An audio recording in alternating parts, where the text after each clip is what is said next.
We had been working hard. I think we just got in our first boutique. We were in debt. Like, we took a loan out to get our first boutique, which was on the Piazza. Over there, you guys familiar with like El Camino and stuff? Northern Liberty. Northern Liberty. So that was our first boutique. And we were like so in debt. And we sent Meek all of this stuff. And because we built this relationship with him at the beginning, at this point, like he's getting, Meek Mills can afford anything. Like he gets free clothes from Balmain, Givenchy, Hood by Air. He gets tons of stuff. So we sent him this box of clothes, and he happened to wear this shirt. And this was his first big moment. This is like when his first album was out, like, Amen and all that stuff was like the hot songs. Mm-hmm. And he wore this, and he Instagrammed it, and he added us, and our website numbers quadrupled within hours because of that one moment. So just saying that to say, like, marketing and branding, it's a lot with social media. You guys are in the new generation of social media. So Twitter, Instagram, Facebook, Tumblr, Pinterest, Snapchat, all that is so important to your brand. So whatever you're trying to use it, you can use those methods, and that worked for our company.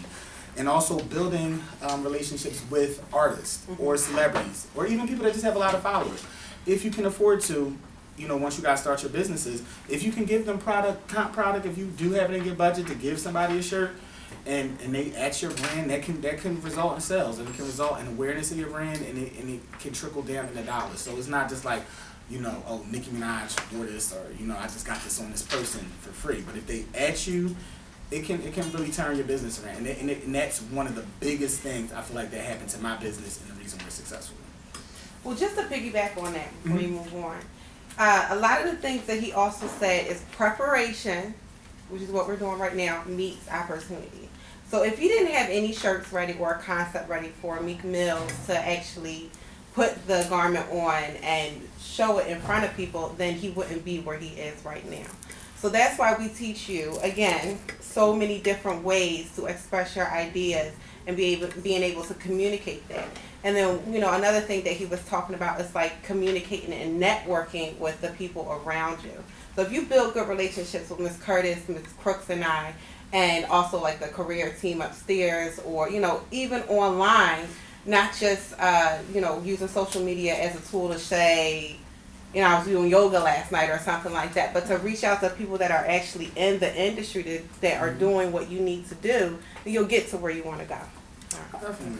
And that's absolutely right. Relationships and your reputation are key in this business, because it's all built on relationships. And as quickly as you go up, you can come down. You know what I mean? If you rub people the wrong way, or I've seen people that have gotten to certain levels and they started getting big-headed, and they start feeling like, oh, well, I made it, I got a boutique, or I got this person wearing my clothes, or I just had this person at the Grammys in my dress, I don't gotta da-da-da-da. And that can rub people the wrong way, and people will stop buying with you. You can get alienated, and I've seen people be humbled by it. So one thing that I strive to do is always be, I'm trying to be like Switzerland. Be like Switzerland. Yeah. Like, I'm neutral with everybody, you know what I mean? Or I try to be fair to people, and no matter where you go in life, you always want to connect with the up and coming, because you guys are young right now. So once you get established, it's going to be somebody up and coming. You want to know what's new. You want to keep those people close. You don't want to alienate those people and be like, oh, they ain't nobody, or they ain't sold no clothes, or they're not relevant. And so many people get caught up in ego that they lose opportunities. And I feel like that's one thing I strive to always, like, I don't care who it is. You want to treat the trash person the same way you would treat the president of the United States if you got to meet. You want to treat everybody. Like, I've been in a room with people that were worth millions and millions of dollars, and I've been around people that didn't have anything, but their ideas were so great, and I saw talent, and I saw where they could go, so I wanted to connect with them. And now they are successful, and and I have a good balance of relationships with those people. So marketing and branding, definitely, I would say relationships are key factors. You want to definitely stay humble. Definitely, humble is key with anything you do. Like, just never get too big-headed. Like, people I've seen some big checks, and you can get you can feel yourself a little bit, but I try not to do that. Do anybody have any questions for marketing and branding before I move on? Nobody? Okay. Also, attitude. Okay, I know I talked to you a lot about how you present yourself in the class and outside of the class. but maintaining a positive attitude and not expecting something for nothing. Okay? Because he did a lot of hard work to get into those relationships. If he went up in there, like he said, with a big head or something like that, he's like, I don't want to work with you. Okay? So. Okay, cool. So I'm going to go to my next topic. I'm going to talk about styling. So how many people here wants to be aspiring stylists or style? Okay. Styling is different from designing, because styling is when you're taking a perspective of something that needs to be put together. Like, so I worked on Brotherly Love. Has anybody seen that movie? Yes. Okay, with Keke Palmer. I was one of the costumers on that film. So when you're working with, what's the word I'm trying to put together? When you're working for an organization and they hire you to style, sometimes it's not about your ideas. So when we worked on Brotherly Love, like they gave us an outline of each character, and film styling is totally different from like editorial. So let me backtrack. So if you're doing editorial is like you're pretty much putting looks together for somebody. Like it could be an artist, it could be for a magazine, it could be for a model, for a photographer hiring you to do a shoot. So with editorial, it's a little bit more free reign of vision. Like somebody might just tell you like, I want to do a high fashion look, and if you feel like you have style, you could just pretty much go anywhere and be like, okay, I like this dress, these shoes, these accessories, I'm going to put it on her or him, and this is going to be it for the shoot. So you pretty much can create that look with editorial. Like that's a little bit different. So unless somebody specifically tells you like, I want to do like a 19th century Gone with the Wind type of look, where you're going to like a costume house, or you're going to like straight vintage retro, like, and they give you an outline like, I want 1920s glamour. Like that's pretty much when you're like going into like the old school, and you need to research that. And to be a stylist, you need to be well versed in fashion. You know what I mean? So it's like, it's not just about like current fashion, what we like right now. It's like, like you need to know what was Marie Antoinette wearing, like, the French art couture fashion from like that 19th century.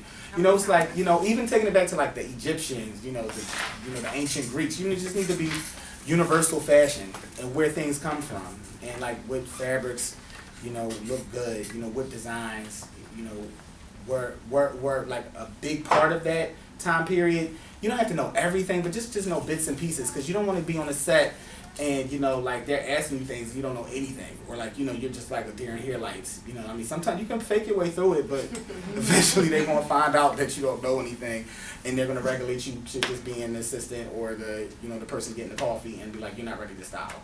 I've seen a lot of people get their feelings hurt. I lived in LA for 3 years. My feelings have been hurt. It's just not easy. And it's such a competitive business because everybody wants to be a stylist now. You got the TV shows like the Rachel Zoe show. You have what's that other reality show about the stylists? Or just we're just living in a culture now where you have like the Kardashians. Like everybody on Instagram is a stylist. Everybody has those poly boards and put looks together. Everybody just thinks they know everything about fashion. So the same way we're sitting here, it's like a million other people all everywhere else. Like, I want to be a designer, be a stylist. That's like the career of everybody's choice. But is making money from it easy? No. I moved to LA. I think it was like in 2006, and it was just crazy because I thought I was going to go there and I was going to be this big stylist and all this stuff was going to happen for me. And I was the assistant, and I was running 40 blocks to get a pair of shoes, to come back and they would tell me that it was the wrong color and take it back and get another pair of shoes. I've been in New York working on sets where I was told to go somewhere I didn't know in Queens. I'm from Philly.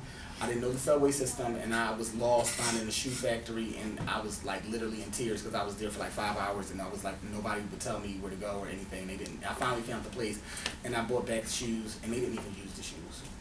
That's what I'm saying. But that's how serious it is. They didn't even use the shoes. I'm not lying. It was like making a band. Like I'm like I just felt. I just went in the bathroom and cried. I work for a stylist named Joe Exclusive. If you guys could research and Google him, his name's Joe Exclusive. He's responsible for Eve from Philly. He's worked with Keisha Cole, Kelly Rowland, Megan Good, Tyrese, Lisa Ray,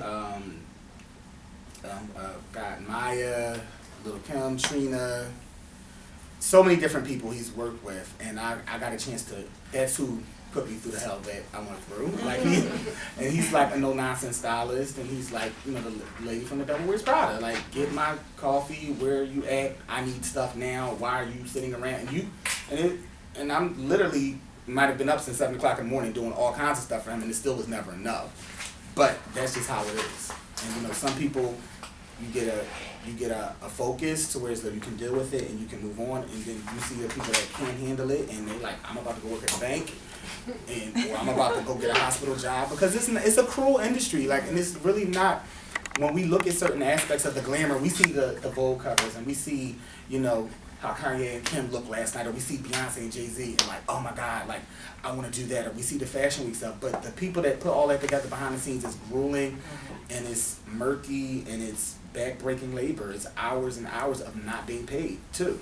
Like, to be a paid stylist, you have to pay your dues.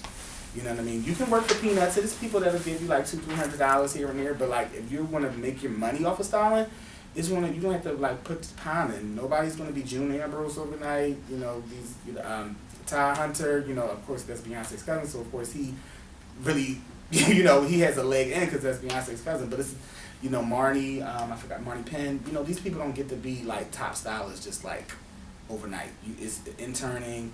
It's being an assistant. It's just putting in the hours of preparation.